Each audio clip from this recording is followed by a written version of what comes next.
Di belakang gue ini udah ada monitor terbaru dari LG untuk segmen 25 inch 200 Hz-nya mereka. Namanya LG Ultra Gear 25G5 23B. Ada dua varian yang 25 inch ini dan ada yang 27 inch juga. So far selama ini tuh gue udah pernah punya monitor LG dua kali. Yang pertama LG 22MK600 itu jadi monitor pertama yang pernah gue punya. Terus yang kedua itu ada monitor LG 32 inch itu Ultra Gear juga. Kodenya 32GN650 dan itu cukup lama pakainya untuk main game sama untuk editing juga. Sampai sekarang akhirnya balik lagi ke monitor LG Ultra Gear setelah gue jatuh cinta banget sama TV OLED yang udah gue beli di depan sana dan merek LG juga. Sama halnya kayak TV OLED yang akhirnya gue pilih ini tuh bukan yang paling murah di pasaran secara speknya dia, tapi gue pilih TV ini tuh karena memang secara brandingan LG kuat banget soal panel yang mereka bikin sendiri, dan untuk OS Smart TV memang LG terbaik sih menurut gue ya. Dan gue berharap ini juga terjadi sama monitornya mereka, jadi bukan cuma untuk perang harga aja tapi untuk tawarin kualitas lebih di sana ya. Karena memang secara pemakaian gua dua monitor LG sebelum itu nggak pernah ada isu dan gua happy aja pakainya. Ganti karena memang ya gue butuh spek yang lebih tinggi aja. Dan ya ada satu fitur juga yang gua belum pernah cobain di LG sebelumnya dan sekarang datang di monitor LG terbaru ini. Ini bentuk fisik dari monitornya 25 inch ya. Ini ukuran cocok banget untuk di setup meja kerja yang nggak terlalu besar, tapi emang kerasa juga antara 24 inch yang gue pakai sama 25 inch itu lebih enak di 25 inch, walaupun memang secara kerapatan pixel 25 inch itu akan lebih renggang ya di 90 ppi, sementara kalau 24 inch itu biasanya di 93 ppi. Ini untuk konteks di resolusi Full HD. Ini gambaran kalau dipakai di meja 140 cm x 70 cm dengan PC di atas meja. Ada dua speaker bookshelf kanan kiri, ada dash shelf, keyboard, mouse, dan ada mikrofon juga. Gue coba di sini pakai in-out monitor aja karena kaki yang didapat itu cuma bisa tilt aja, walaupun memang desain kakinya untuk sebuah monitor entry level dan gaming ini nggak norak sama sekali ya. Three side bezel-less dengan bezel dagunya ini termasuk tipis, jadi kelihatan lebih elegan. Ada tulisan Ultra Gear di sana. Jujur secara desain ini simple banget dan elegan banget untuk sebuah monitor gaming ya, gue suka. Portnya ada dua HDMI 2.0, ada satu DP 1.4. Gue highly recommend untuk pakai koneksi DP aja, karena kalau kalian mau pakai HDMI pastiin aja untuk port device kalian juga ini di 2.0 supaya bisa achieve di 200 Hz. Tapi ada satu hal yang ngebedain antara DP dan HDMI di sini, dimana kalau kita pakai DP itu udah pasti bisa aktifin G-Sync, karena memang monitor ini tuh udah G-Sync compatible ya, nggak cuma FreeSync aja. FreeSync di sini juga pakainya udah FreeSync Premium. Jadi kalau kalian emang memanfaatkan fitur itu banget ya, saran gua kalian harus perhatiin koneksinya. Khususnya memang kalian yang pakai GPU-nya itu Nvidia ya. Kalau misalnya kalian pakai AMD ya itu bebas aja mau pakai yang HDMI atau DP, yang penting HDMI itu 2.0.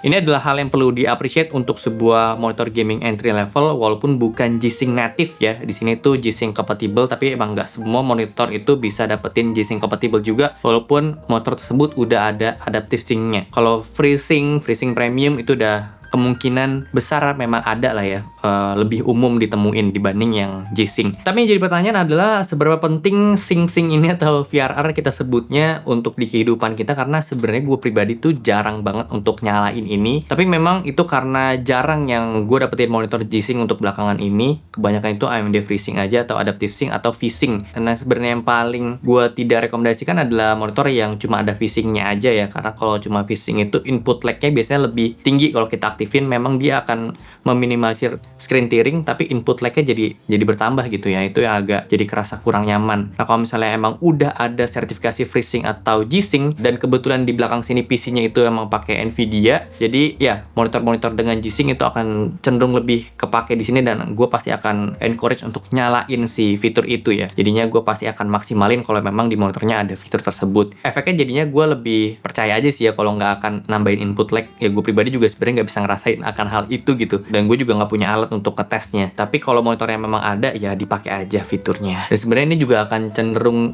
nggak terlalu kerasa untuk sebuah monitor dengan refresh rate tinggi dan performance PC kalian yang bisa nge-support sampai FPS tinggi juga gitu. Lanjut untuk kontrol OSD, memang ya LG terbaik sih dari dulu. Gue nggak pernah ada issue dan gampang banget untuk ngatur OSD-nya dia. Sangat user friendly dan user interface-nya juga oke. Plus ada satu fitur yang memang gue baru coba juga di monitor LG ini yang tadi gue sempat mention di awal, dimana sekarang motor LG itu itu udah punya software yang namanya LG Switch. Jadi kita bisa install di kita punya PC untuk atur si monitornya. Jadi kayak OSD, tapi OSD-nya itu via PC. Jadi kita bisa pakai mouse untuk slider untuk pilih opsi setting-settingnya gitu. Di sini kita bisa atur brightness, kontras, preset itu bisa. Terus LG Switch ini juga punya satu fitur yang bisa kepake banget buat gua user Smart TV LG yang pakai web OS. Itu gue bisa koneksiin TV gua sama komputer ini via aplikasi LG Switch itu. Yang penting IP address-nya itu udah ketahuan ya, IP address TV-nya. Jadi kita bisa kontrol settingan-settingan TV yang di sana tanpa perlu koneksi kabel. Tapi sebenarnya ini akan lebih optimal lagi kalau misalnya TV-nya itu ada di ruang yang sama, supaya kita mau nonton apa di TV itu jadi nggak perlu pakai remote lagi, cukup pakai si mouse aja, dan bahkan itu bisa kita setting shortcut lewat keyboard ya. Terus buat yang suka multitasking, banyak buka window dalam satu waktu, kalian mau bikin preset ukuran split screen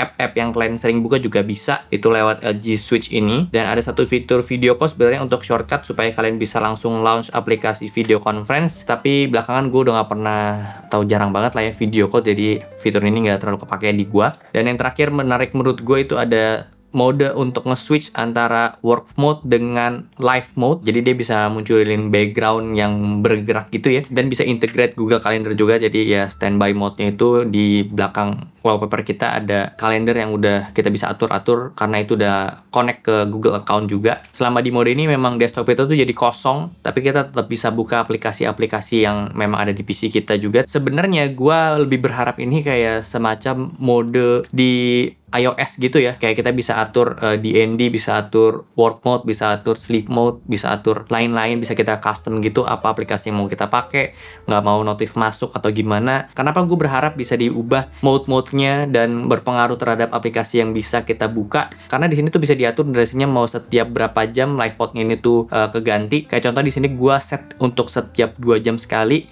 live mode itu nyala, jadi itu bisa buat alarm ke diri kita sendiri kalau ya istirahat dulu, jangan kerja terus gitu. Nah selama istirahat itu harapannya kita jadi nggak bisa buka aplikasi-aplikasi yang berhubungan sama kerjaan. Sisanya untuk di LG Switch ini ya cuma settingan-settingan aja sih. Jadi memang ini satu fitur yang menurut gue cukup unggul daripada monitor-monitor lain ya, karena LG udah ada fitur ini untuk di monitornya kayak agak aneh sebenarnya, tapi ya jujur aja kalau misalnya mereka bisa kasih fitur-fitur tambahan sesuaiin atau otomatis si aplikasi ini tuh nyesuaiin sama ICC profile yang kita pakai, atau bisa nyesuaiin dengan karakter warna yang kita pakai contohnya untuk di layar laptop gitu ya, itu akan lebih mantap lagi sih. Ngomongin soal ICC profile, gue udah tes juga warna dari si panelnya ini. By default gambut yang gue dapat itu di 98,8% sRGB, 76,7% Adobe RGB, dan 87,7% DCI-P3. Untuk klaimnya itu di 99% sRGB, jadi memang ini udah cukup deket lah, 98,7 ke 99 klaimnya dia. Dengan preset terbaik yang gue dapat itu ada di Gamer 1 default, putihnya dapat di 4,05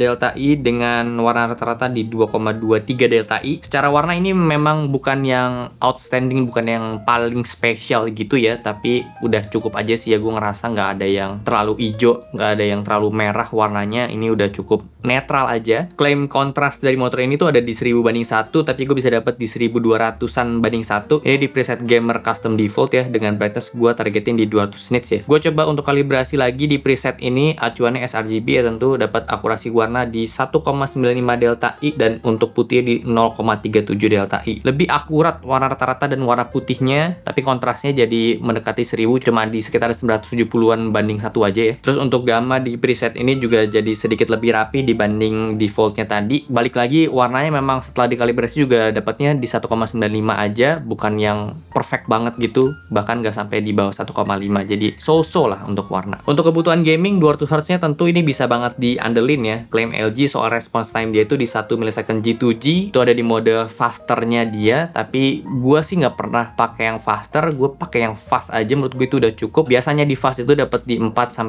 millisecond atau bahkan 6 millisecond, jadi nggak mungkin sampai 1 millisecond G2G. Dan biasanya untuk di settingan faster itu juga jadi lebih ada bayangan sedikit justru dibanding di fast aja, makanya gue lebih nyaman pakai yang fast. Walaupun gue pribadi itu nggak pernah ada rasa bisa bedain yang secara signifikan gitu ya. Untuk response time memang itu harus dites pakai alat sendiri dan gue belum ada alatnya. Jadi saran gue sih pakai yang fast aja udah cukup. Sayangnya di monitor itu belum ada speaker built-in, walaupun emang ini adalah hal yang gak terlalu kepake, tapi ya ekspektasi gue untuk di kelasnya dia sebenarnya harusnya udah ada speakernya sih ya, untuk tambahan aja. Tapi ada satu good news yang dulu itu dikeluhin sama user dan termasuk gue juga, soal warrantinya LG nggak bisa bersaing tuh sama monitor kompetitor lain yang udah pakai 3 tahun, udah pakai ADP dan lain-lain. Sekarang ya LG udah lebih di extend lagi 3 tahun garansi service sama 1 tahun spare part ya. So kesimpulannya menurut gue monitor ini akan cocok banget kalau emang kalian itu udah mulai masuk di ekosistem LG. Itu adalah fitur yang mungkin bisa jadi edit value daripada si monitor ini. Termasuk di kasus gue udah ada TV OLED-nya si LG yang Smart TV itu udah berbasis WebOS juga, jadi bisa memaksimalkan fitur dari si LG Switch tersebut. Desain bezel monitor di monitor ini juga ini elegan banget untuk sebuah monitor yang dikatakan entry level. Stand monitor juga ini nggak norak sama sekali, simple, minimalis, bodinya tuh enak dilihat. Tapi buat kalian yang memang cari monitornya itu secara speknya dapat banyak banget dan harganya murah-murah banget,